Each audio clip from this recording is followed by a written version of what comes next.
All right, JoeyRitter.com on Twitter at Joey Ritter. In the tradition of keeping up with having the best Philadelphia comedians on the show, I've got Mary Radzinski today. Did I say that correctly, by the way? You were really close, Radzinski. Radzinski. I didn't know if it was Radzinski. I should have covered that before we hit record here, but A little bit. it's all good. Now, Mary, I'm happy to have you on the show, and I have to say before we get to the questions. Usually when I approach people for interviews, I get like, "Oh yes, I'm excited. Yeah, let's do it." But with you, it was like, give me a call back in 2 weeks. I'll see where I'm at. Maybe I'll do it. I mean, Wednesday nights, I am a lady of the town, let's just say. No, I was excited. I was very excited, and I apologize it took so long. No, it's fine. No, I actually, you see, the thing is with me, Mary, is that when I get a little hint of rejection, that just fuels my fire. And then once you gave me like the 2 week push off, I was like, oh, I have to have her on. Like I will stop at nothing until she's on my show.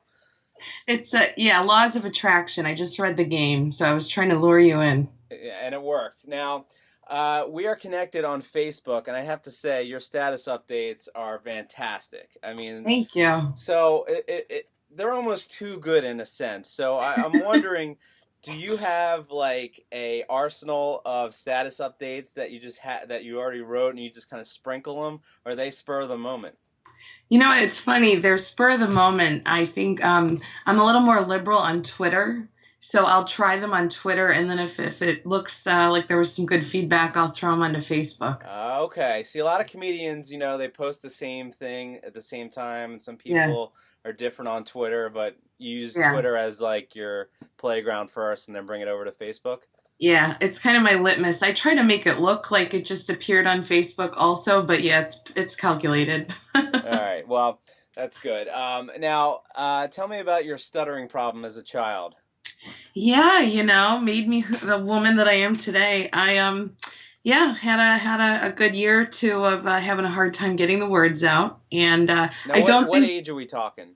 we're talking like I would say preschool into kindergarten. Okay. Well, So that's normal. That's not bad. yeah, yeah, no, it is. But I think perhaps the way people treated me, it wasn't. It was like I remember family members being like, "Sissa, spit it out," and I won't name names because they really they owe me and they know it. So yeah, but what doesn't kill you makes you stronger. So was it just like certain words, or was it just all over the place? Yeah, just the ones I wanted to say out loud. They pretty pretty. There was no yeah, all words. Yeah. Now, how did you break that? I think just will to not be made fun of. Yeah, actually, I didn't have any sort of therapy or any sort of, formal Speech anything. It class. just kind of grew out of it like my mom thought I would. So, Now, I went to your website, marywazinski.com, and you got your Facebook and your Twitter, but you have a calendar link up there, and when you click it, nothing happens. Why is that? yes, well, you just witnessed how hard it was for me to get onto Skype, Joey. So I'm just a little behind with that. I've had that website now for well over a year, and I just recently, my buddy Aaron Herzog has been helping me put that together. So it's a matter of me getting my dates and giving them to him, and he's doing that for me. So Gotcha. See, hopefully in the very near future, and actually this conversation will motivate me to do that quickly. sure. Now, I've seen, from researching you online, I've noticed that you've done some work with former guest of JoeyRitter.com, Carolyn Busa. Yes, Love her. Huge fan of girl. her. One of my favorite comedians. So, what did you do with her? Was it like sketch comedy stuff? Actually, Carolyn and I, we met shortly after I started doing stand up. She'd started it a little bit before me, and we, about a year into doing comedy, we started doing the open mic at Laughs on Fairmount together. So we co-host that. March was 2 years. We're actually kind of in a transition of having some other people run the mic a little bit, but still want to be, part of it for sure. But yeah, she's one of my favorite people on the planet. I need to get out to the Laughs on Fairmount because Carol and I talked about it, and now that I've had two guests that run it, I really need to get out there. Monday night's a Yeah. tough night for me to get to the city, but I will have vacation days to burn, at the end of the year, and I will use that to get out to Laughs on Fairmont. Awesome. And how's that going? You still having good traffic and a lot of people going up and doing sets? Yeah, you know what? I would say, honestly, I think it's died down a little bit. There's so many mics in the city now, really good mics. I think for a while we were one of just two or three, but now you can get up a couple times every night of the week. So it's a little quiet, but it's still a good room. A lot of people are still trying to run new material on Monday nights there. She and I are actually going to start doing, focusing a little bit more on a weekend show every couple months or so. We have one coming up in June with a really great female lineup with our favorite comics, a couple from Boston and a couple from New York. So we're excited about that. So right, and now you said female comedians, and people ask me a lot, who I'm having on the show, and I mentioned you, and I had to specify that you're a female comedian. Why can't I just say comedian? Did you? Did you have to? I did. Like, oh, she's a female comedian. Like, it's a special, badge of honor. Is that annoying that people throw in the female part?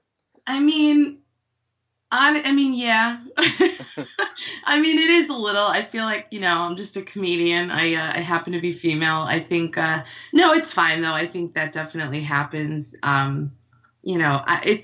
It can get old when it's, are you ready for your first female? Which means go to the bathroom now. If you need a bathroom break, we've got one coming up. No, that's not true. No, but I will say, I think, I know Carolyn and I embrace it. It is, it is what it is, but definitely we're just comics, but we're ladies. Right now, I was always wondering this: is there comedians that perform in the scene with you that don't write their own material? Not that I'm familiar with. No. Okay. I don't know of anybody who doesn't write their own. Would that be looked down upon if somebody got up there and kind of had jokes written for them? Well, I mean, not if they were not another comedian's jokes. I suppose if they're just a smarter person than I am if they have somebody writing their jokes. I'd actually be open to that. I run out of hours in the day. But yeah, I mean, I guess, if it wasn't, they weren't stealing anyone else's jokes and, power to them to have somebody do the hard part. I'm asking because that's probably the only way I could get up and do an open mic. Listen, I'm going to put a set together for you. You and I are going to have a little interview later. Give me all of your failed material, and I'll try to make it work. I can do it. Absolutely, let's do it. I can get up there and do it, but it's the writing part, Just don't have the writing. But now it was recently pointed out that you use air quotes incorrectly. Yep. Can you give me an example of that? It would be me going, yep. I just found out and it was actually a few comics that are friends of mine, I think previous people that were on your show earlier, and I use air quotes literally. I just use them incorrectly. Someone's like, why did you just use air quotes there? And I'm like, I don't know. It's almost like it's a problem. And it's really, I just thought I don't know. I can't stop doing it. I need to sit on my hands. I used to be big on the air quotes, and I haven't used them in years. I feel like I need to bring it back a little bit. It's like I'll be like, oh, I've got a show Saturday. Well, what do you give a show? And I'm like, yeah, I have a show. Well, what did you think it meant prior to them pointing out that it was a mistake? Yeah, I don't know. I think I just think I like them, and I think in my brain, air quotes denote sarcasm. I don't know, but I'm gonna work on that. All right. Now you recently did some shows in Buffalo, correct? Correct. Yep. Now, do you go on the road a lot? And when you do go on the road, how do you keep yourself busy? Because comedy, you're a solo act. Are there friends in town? What do you do to pass the time before the show? Right. No, it's funny. It's actually kind of unique. I'm not on the road that much in terms of having to go and stay over. The only experiences I've had like that have been festivals, where I've gone away, and that was clearly for the reason of the festival. The Buffalo thing came up. I'm actually from that area. I grew up in between Buffalo and Rochester, Okay. in between. And the Helium Comedy Club opened up a Helium in Buffalo at the beginning of the year. So they were kind enough to let me go and do a weekend there when I was going to be home visiting. So I lucked out. So I actually stayed with friends, Well, that's ton of great. people around. Yeah, it was a really cool opportunity. I hope to do it again soon. So how did you get to Philly from that area of New York? Yeah, actually, after college, I lived in Albany for a year, and then I just picked Philadelphia. My best friend from college was from the Bethlehem area, and she was in the market to move somewhere, and I wanted a bigger city, and I have family in Dover, Delaware, so that was kind of how it worked out. Yeah. How long has it been? Someone asked me this today, and I feel it's definitely it gives my age away. I think August it's either 9 or 10 years that Yeah, I've that been doesn't give really you. here. I'm old too. Well, I'm not as young as I look. Trust me. right. I was gonna say you're a youthful face. Now, do you enjoy roller coasters? I do. You do, huh? I do. Where's your theme park of choice? It's funny. The Six Flags in Darien Lake, up near where I grew up, is probably my number one. And then I went to another Six Flags. I guess I think it was Massachusetts. I don't know which one's there. I have friends that I visited and went to. I get nervous, but then I want to go on them 100 times. Yeah, I'm not. I'm not a roller coaster guy myself, No. and I've got a 1-year-old, and I dread the day where she wants to go on a roller coaster with me, and I want to chicken out and not go. You're going to have to pay the neighbor kid to go with you. Yeah, you know what? Good idea. Because Yeah. that's not going to cost much. How much is that going to cost? We're going to put all of this in your set that I'm writing for you. Oh, beautiful. Hmm. You might be just joking around, but I'm pretty serious. I will take you up on this. Now you have a Renuzit bottle. How do I say that? Oh, Renuzit. You know what? Renuzit. I forgot to. Do you want to see it? I do, but I had to Okay. Google image what that was. Okay.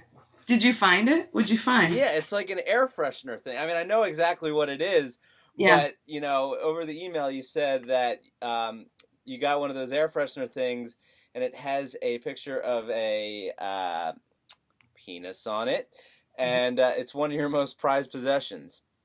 Yeah, I don't mean to brag, Joey, but when I was about 14 years old, it was dinner time. The 6 o'clock news was on, the local news, and it was this this story about a gentleman who worked at Renuzit, and he was in the marketing or the art department, whatever, to create the background of the bottle. And I guess he was fired or was laid off, or I don't know what the timeline was, but he managed to place a picture strategically of his penis among the flowers on the bottle. And I proceeded to beg my mom to drive me to the store to see if I could find it and get one before they cleared it off the shelves. And so if there was a house fire, that thing would be one of like 3 things that I would So is go. that in reaching distance? Because I mean, It's not in reaching distance, which I'm just such a total idiot that I forgot about that. I mean, I could be 5 seconds. Yeah, it's fine. I've 5 got seconds? an edit button. Time me. It's Okay. all good. I don't know how well this is going to come across on here, but as you can see, it is a. Okay. So it's a spray. It's a spray. It's a spray bottle. The Yeah. Google image was like one of those things that like sits on top of the toilet. Oh, okay. Okay. So that's Yeah, what I was picturing. So it's a spray. So as you can see, this is all. There's like an old grocery sticker, 99 cents. Hold it up just a little more. Okay. Okay, so this is showing you the timeline of it, but I don't know if you can actually. So clearly, there's flowers everywhere, and right here, there is the picture. Can you see this at all? I can't make Let me it out. Anyway. You might have to take it up close and tweet it. Okay, maybe I'll do that. I'll definitely do that then. Yeah, this is a gem, and I'm a classy lady, and that's all there is to it. See, I'm happy to hear the story behind that, because when I first Google imaged it, and I was like, was she at the back of a comedy club and somebody drew a picture of a penis and she just took it home with her, and it's got all these. I was worried about the germs that were on it, You're like, is there a special bachelorette version of a Renuzit Yeah, bottle? Yeah. totally not where I thought you were gonna go with that. Sure, sure. Now you have fantastic teeth. At least it appears that way over the Skype cam here. What do you do to take care of your teeth? I mean, just, some solid brushing a couple times a Do you day. visit the dentist twice a year? I am an avid dentist visitor. I've been known to maybe use a crest whitening strip now and again. Nothing wrong with Do that. those work? I think they do. They work so well that I think like I'll buy them and it's the month supply and I'll use like 2 days and that's it. They work a lot. But I have sensitive teeth too, so I can't go overboard. Yeah, I have. I hope You my have really dentist. nice teeth too. Oh, thank you. I have. Yes, I think it is my best quality actually. But I have a dentist, and I really hope he doesn't ever come across this. I don't see how he would, but I've picked him because for my insurance plan. I Googled the closest place, so I didn't do any research as to if he was a good guy or not. And I go there twice a year, and he has this weird like laugh that he does as he's working on my teeth. He just does this like and Creepy dentist laugh. I'm at the mercy of him working on my teeth, and Right. it's really weird. It's just a weird situation. Like when you're in that's like the most vulnerable position too. Like you're like basically strapped into this chair and this guy's got sharp objects above you. But I think it's like a sick thing where that's like he's like, this guy's totally vulnerable, haha. It's like a really evil maniacal laugh. Oh, absolutely. What is the I'm not even going to go into this, but isn't what is the like the urban myth about dentists? What isn't there something about dentists that I feel like I learned it and I didn't know it, and now I'm just going to stop talking about it. Yeah, But yeah, you're on I your think own on they that are one. crazy and torture. Yeah. What kind of drives you to write jokes and be a comedian? I've always been a fan of comedy, even as a kid. I grew up, even like way too young. I was watching Eddie Murphy Raw and anything from that to SNL to I loved Janine Garofalo in high school. I loved, I mean, old Carol Burnett even. But I think when I was young, I wasn't really clear on the difference between sketch and stand up and improv and what did all that mean. Um, I love Sarah Silverman. I love cynical. I appreciate blue, if you will, or when people are vulgar and dirty. I try not to go that route Hmm. entirely. I think implied edginess is funny. That's what's kind of funny to me. I don't know. I just that's another thing like music. I just love all types of comedy. It's not even one specific kind. Yeah, I love, Eddie Murphy, raw and vulgar. Like, he's really vulgar in that. Yeah. But I also appreciate clean humor, and I think it's harder to come up with clean humor. I mean, do you curse in your set or? I do curse on occasion, but I mean I've also done, clean shows or where I've been asked to be clean and I can do that too. Like I said, I think excuse me, I think I have a lot of jokes that have kind of an implied edginess and I try to write a little above just kind of the direct vulgarity and make people think a little bit. That's what makes me laugh. But then it is funny that I think I write differently than what makes me laugh with other comedians. Like I do like watching, some vulgarity and when it's done well, which I don't even know what the difference is, but I just you know it when you see it. Right. But Well, you've been doing it for a while, and eventually it works for you, and then you just kind of take that and run with it, right? right, right. No, I think in terms of kind of an evolution of even I've been doing this July will be 5 years and Twitter's been really great for me in terms of forcing me to think concisely and Hmm. think in terms of actually writing jokes and joke development or using the tweets to kind of, because a lot of them have a theme. It's just my voice, what I'm thinking about every day, and to try to, write jokes around them or incorporate them into current jokes, stuff like that.